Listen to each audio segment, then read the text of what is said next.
Ezekiel അധ്യായം 28. Tyre രാജാവിനെതിരെ. കർത്താവ് എന്നോട് അരുളിച്ചെയ്തു, മനുഷ്യപുത്ര, ടയർ രാജാവിനോട് പറയുക, ദൈവമായ കർത്താവ് അരുളിച്ചെയ്യുന്നു, അഹങ്കാരത്തള്ളൽ കൊണ്ട് നീ പറഞ്ഞു, ഞാൻ ദേവനാണ്, സമുദ്രമധ്യേ ദേവന്മാരുടെ സിംഹാസനത്തിൽ ഞാൻ ഇരിക്കുന്നു. എന്നാൽ നീ ദൈവത്തെപ്പോലെ ബുദ്ധിമാനെന്ന് തന്നെത്താൻ കണക്കാക്കുന്നെങ്കിലും നീ ദൈവമല്ല, മനുഷ്യൻ മാത്രമാണ്. തീർച്ചയായും നീ ദാനിയേലിനേക്കാൾ ബുദ്ധിമാനാണ്. ഒരു രഹസ്യവും നിന്നിൽ നിന്ന് മറിഞ്ഞിരിക്കുന്നില്ല. ബുദ്ധി കൊണ്ടും വിവേകം കൊണ്ടും നീ ധനം സമ്പാദിച്ചു. പൊന്നും വെള്ളിയും നിന്റെ ഭണ്ഡാരത്തിൽ സംഭരിച്ചു. വ്യാപാരത്തിലുള്ള നിന്റെ വലിയ അറിവ് മൂലം നീ സമ്പത്ത് വർദ്ധിപ്പിച്ചു. ധനം മൂലം അഹങ്കരിച്ചു. ആകയാൽ ദൈവമായ കർത്താവ് അരുളിച്ചെയ്യുന്നു, നീ നിന്നെ തന്നെ ദൈവത്തെപ്പോലെ ജ്ഞാനിയായി കണക്കാക്കി. അതിനാൽ ജനതകളിൽ വച്ച് ഏറ്റവും ഭീകരന്മാരായവരെ ഞാൻ നിന്റെ മേൽ അയക്കും. നിന്റെ ജ്ഞാനത്തിന്റെ മനോഹാരിതയ്ക്ക് നേരെ അവർ വാളൂരും. അവർ നിന്റെ തേജസ് കെടുത്തിക്കളയും. അവർ നിന്നെ പാതാളത്തിലേക്ക് തള്ളിയിടും. വധിക്കപ്പെട്ടവനെ പോലെ നീ സമുദ്രമധ്യേ മരിക്കും. നിന്നെ കൊല്ലുന്നവന്റെ മുൻപിൽ വെച്ച് ഞാൻ ദേവനാണ് എന്ന് നീ ഇനിയും പറയുമോ? നിന്നെ മുറിവേൽപ്പിക്കുന്നവന്റെ കൈകളിൽ നീ ദേവനല്ല, വെറും മനുഷ്യനാണ്. അപരിച്ഛേദിതനെ പോലെ നീ വിദേശികളുടെ കരത്താൽ മരിക്കും. കർത്താവായ ഞാനാണ് ഇത് പറഞ്ഞിരിക്കുന്നത്.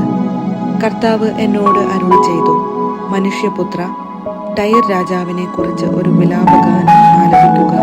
അവനോട് പറയുക, ദൈവമായ കർത്താവ് അരുളിച്ചെയ്യുന്നു, നീ പൂർണ്ണതയ്ക്ക് മാതൃകയായിരുന്നു, വിജ്ഞാനം തികഞ്ഞവനും സൗന്ദര്യ സമ്പുഷ്ടനും. നീ ദൈവത്തിന്റെ തോട്ടമായ ഏദനിലായിരുന്നു.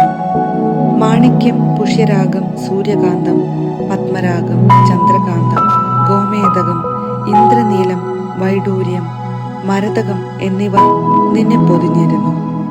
നിന്റെ തമ്പുരുവും പുല്ലാങ്കുഴലും സ്വർണ്ണ നിർമ്മിതമായിരുന്നു. നീ സൃഷ്ടിക്കപ്പെട്ട ദിവസം തന്നെ അവയെല്ലാം ഒരുക്കിയിരുന്നു. ഒരു അഭിഷിക്ത കെരൂബിനെ നിനക്ക് കാവൽ നിർത്തി. നീ ദൈവത്തിന്റെ വിശുദ്ധഗിരിയിൽ ആയിരുന്നു. തീ പോലെ തിളങ്ങുന്ന രത്നങ്ങളുടെ ഇടയിൽ നീ സഞ്ചരിച്ചു. നിന്നെ സൃഷ്ടിച്ച നാൾ മുതൽ അധർമ്മം നിന്നിൽ പ്രത്യക്ഷപ്പെട്ടതുവരെ നീ നിഷ്കളങ്കനായിരുന്നു.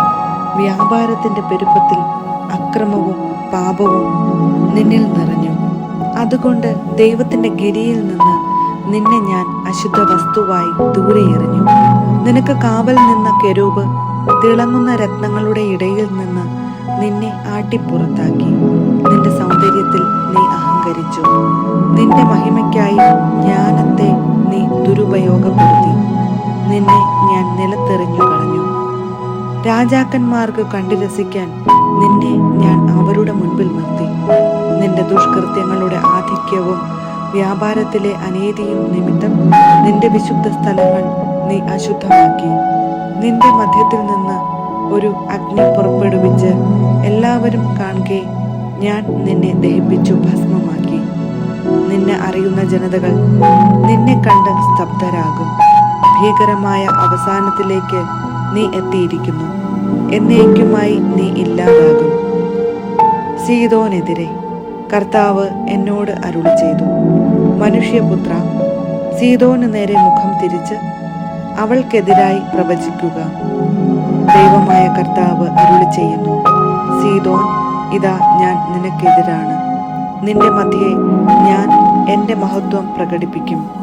എൻ്റെ ന്യായവിധി അവളിൽ ഞാൻ നടത്തും. എൻ്റെ വിശുദ്ധി അവളിൽ ഞാൻ വെളിപ്പെടുത്തും. ഞാനാണ് കർത്താവ് എന്ന് അപ്പോൾ എല്ലാവരും അറിയും. ഞാൻ അവളുടെ നേരെ പകർച്ചവ്യാധികളെ അയക്കും. അവരുടെ തെരുവീഥികളിൽ രക്തം ഒഴുക്കും.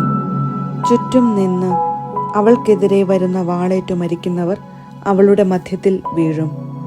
ഞാനാണ് കർത്താവ് എന്ന് അപ്പോൾ അവർ അറിയും. ഇസ്രായേലിന് രക്ഷ. ഇസ്രായേൽ ഭവനത്തെ നിന്ദിച്ച അയൽക്കാരിലാരും മേലിൽ കുത്തുന്ന മുൾപ്പടർപ്പോ മുറിവേൽപ്പിക്കുന്ന മുള്ളോ ആയിരിക്കുകയില്ല. ഞാനാണ് ദൈവമായ കർത്താവ് എന്ന് അപ്പോൾ അവർ അറിയും. ദൈവമായ കർത്താവ് അരുളി ചെയ്യുന്നു, ജനതകളുടെ ഇടയിൽ ചിതറിക്കിടക്കുന്ന ഇസ്രായേൽ ഭവനത്തെ ഞാൻ ഒന്നിച്ചു കൂട്ടും. ജനതകളുടെ മുൻപിൽ വച്ച് ഞാൻ എൻ്റെ വിശുദ്ധി അവരിൽ വെളിപ്പെടുത്തും. എൻ്റെ ദാസനായ യാക്കോബിന് ഞാൻ നൽകിയ അവരുടെ സ്വന്തം ദേശത്ത് അവർ വസിക്കും. അവർ അവിടെ സുരക്ഷിതരായിരിക്കും. അവർ വീട് പണിയുകയും മുന്തിരിത്തോട്ടം നട്ടുപിടിപ്പിക്കുകയും ചെയ്യും. അവരോട് അവജ്ഞയോടെ പെരുമാറിയ ചുറ്റുമുള്ളവരുടെ മേൽ ഞാൻ വിധി നടത്തുമ്പോൾ അവർ സുരക്ഷിതരായിരിക്കും. ഞാനാണ് തങ്ങളുടെ ദൈവമായ കർത്താവ് എന്ന് അപ്പോൾ അവർ അറിയും.